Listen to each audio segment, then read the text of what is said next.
একদম আওয়াজ করবি না, আজকে আমার হাত থেকে ধরে কেউ বাঁচাতে পারবে না। তুমি আমি তো ভয় পেয়ে গেছিলাম।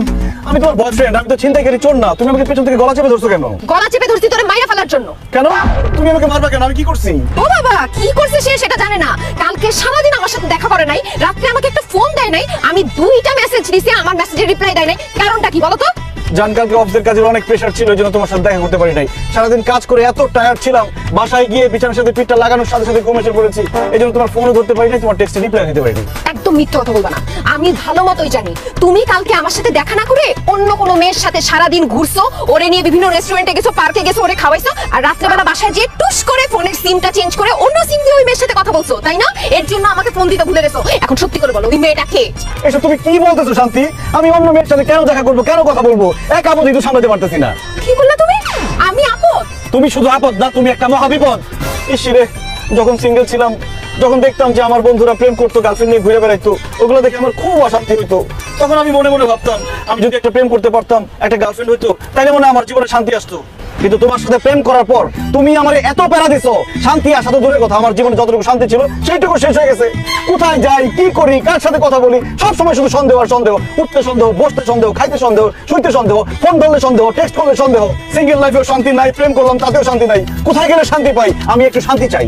ঠিক আছে সবুজ, তুমি যেহেতু জীবনে শান্তি চাও, আমাকে বিয়ে করে ফেলো। কি বলো? তোমাকে বিয়ে করে শান্তি পাবো?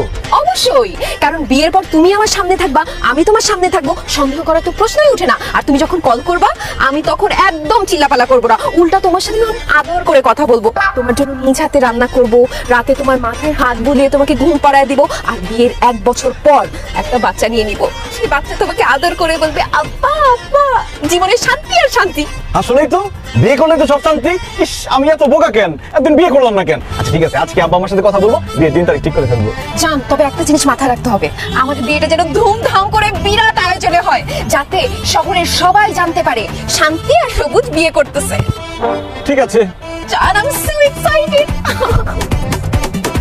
ও মাই গড, ধুমধাম করে বিয়ে, তার মানে অনেক লোক দাওয়াত করতে হবে, সবাইকে দাওয়াত করে খাওয়াতে হবে, বিয়েতে শাড়ি গয়না কিনে দিতে হবে, আমার কাছে কত টাকা নাই, তার মানে সবকিছু ভালো করে করতে হবে।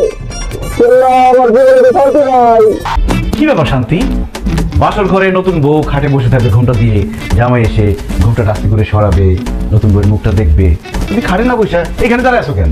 দাঁড়া থাকবো না তো কি করবো? এই বাসর ঘর সাজানো আমার একদম পছন্দ হয় নাই। এটা কোন ডিজাইন হইলো? কোন এটা বাসর ঘরের জাতের মধ্যে পড়ে? কোন গাধার বাচ্চা এই বাসর ঘর সাজাইছে? গাধা না বৌমা, এই বাসর সাজিয়েছে একটা গাধি। মানে? মানে বাসর ঘরটা আমি সাজাইছি বৌমা। মা হচ্ছে কি, শান্তি আসলে জানতো না এই বাসর ঘর তুমি সাজাইছো, এই জন্য গাধার বাচ্চা বলে ফেলছে। যদি জানতো তুমি সাজাইছো, তাহলে গাধা গাধি কোনোটাই বলতো না, ঠিক না? না রে বাবা, এতে মনে করে করি কি আছে, দিন তো আমাদেরও আসবে, তাই না সবুজের আব্বা? আচ্ছা দেখ, ওইসব আলাপ সালাপ বাদ দাও। ও বৌমা, আমাদের বাড়িটা কেমন লাগলো সেইটা বলো। খুবই বাজে, খুবই জঘন্য। এটা কোনো বাসা হইলো? এইরকম একটা বাসার মধ্যে আপনারা থাকেন কেন বলেন তো? যেমন পুরানো বিল্ডিং, তেমনই রুমগুলা কেমন ছোট। তাই নাকি বৌমা? ও সবু, তোর এই বাসা থাকার দরকার নাই, তোর শ্বশুর বাড়িতে গিয়ে কবুতরের বাসায় থাক। কি বলো? আব্বা, তুমি এত সিরিয়াসলি নিতেছো কেন?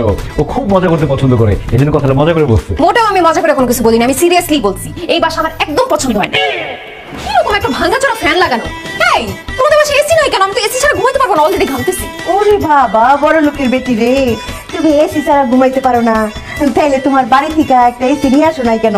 তোমার আব্বা তোমার সাথে করে একটা এসি দিয়ে দিতে পারলো না? কই, এই বিয়ার সাথে তোমার আব্বা তো একটা সুতাও দিল না, সব খরচ তো আমার ছেলেই করলো। কেন আমার বাবার কোনো কিছু দিতে হবে কেন? সে আমাকে পড়ালেখা শেখায় বড় করছে না?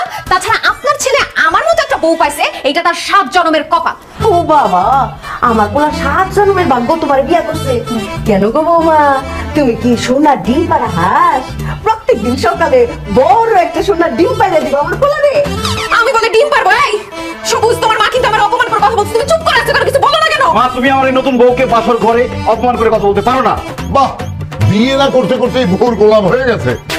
তোর বর কথা শুনে মাকে ধমক দিয়ে কথা বলছিস? হ্যাঁ, এই তাহলে তো আমাকে আমার বউর পক্ষ নিয়ে কথা বলতে হয়। তোর বউকে অপমান করে কথা বলবে না মানে? হ্যাঁ, শুরু তো করেছে তোর বউ। আজকে এই বিয়ের দিন বাসায় এসে বলতেছে এই বাসা নাকি তার ভালো লাগছে না। আমার আপনাদের বাসা ভালো লাগে না তো আমি ভালো লাগে কেন বলবো? শুনো, এই বাসা আমরা থাকবো না, কালকে বড় দেখে সুন্দর দেখে একটা নতুন ফ্ল্যাট ভাড়া নিয়ে নিবা। যান। জি না, এই বাসায় আমরা 15 বছর ধরে থাকি। এই বাসায় আমার অনেক স্মৃতি, অনেক আবেগ। এই বাসায় সবুজ ছোট থেকে বড় হয়েছে। শোনো বৌমা, তোমার যদি আমার ছেলের সাথে সংসার করতে হয় এই বাড়িতেই তোমাকে থাকতে হবে। প্রশ্নই ওঠে না, এই বাসায় আমি থাকবো না। এই বাসাতেই আমি বলে দিছি এই বাসায়। শান্তির জন্য বিয়ে করছিলাম, বাসর ঘরে শান্তি নাই। আম্মা আব্বা তোমরা একটু যাও, শান্তি মতো ঘুমাও, আমাদেরকেও শান্তি মতো ঘুমাইতে দাও।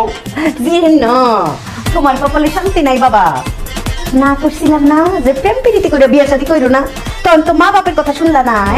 এখন যে এই শান্তি নিয়ে আসছো, বুঝো আজকে বাসর রায় এখনই সে এমন করতেছে, আর সারা জীবন তো কইরেই রইছে। আরে সারা জীবন ঘাড়ে বৈশা রক্ত চুইসা খাইবো, যেভাবে তোর মা সারা জীবন আমার রক্ত চুইসা খাইছে। Sorry sorry, bye bye. আমি অফিসে যাবো নাস্তা খেয়ে, টেবিলে নাস্তা নাই কেন? মা মা বল। কি ব্যাপার? আমি নাস্তা করে অফিসে যাবো, টেবিলে নাস্তা নাই কেন? কারণ নাস্তা বানানো হয় নাই, সেই জন্য টেবিলে নাস্তা নাই। নাস্তা কেন বানানো হয় নাই? আমি কি এখন নাস্তা না খেয়ে অফিসে যাবো? আমার বিয়ের পরে সারা জীবন তোর বাপের জন্য নাস্তা বানাইছি, তারপর তোর জন্ম হইলো, তারপরে তোর বাপ আর তোর জন্য নাস্তা বানাইছি। এখন তুই বিয়ে করছিস, এখনো কি আমাকেই নাস্তা বানাইতে হবে? মা তুমি নাস্তা না বানাইলে কে নাস্তা বানাবে? কেন তোর বউ নাস্তা বানাবে? শোন সবু, আমার বউ মানে তোর মা এই সংসারে সব কাজ করছে। এখন তুই বিয়ে করেছিস বাবা, তোর বউ আছে।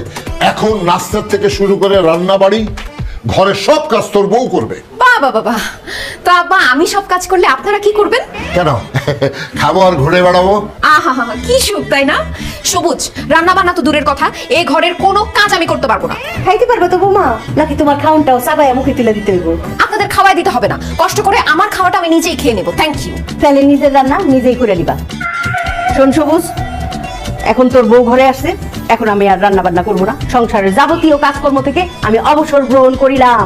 সবুজ, তুমি কি চাও কাজ করতে করতে আমার হাতগুলো আমি কালো করে ফেলি, আমার সুন্দর মুখটা আমি নষ্ট করে ফেলি? না শান্তি না। সবুজ, তুই কি চাস তোর মা এই বয়সে রান্না বান্না করে স্ট্রোক করে মরে যায়? না আমার না। ও, তার মানে আমি সব কাজ করব? আমাকে কি চাকরানি বানানোর জন্য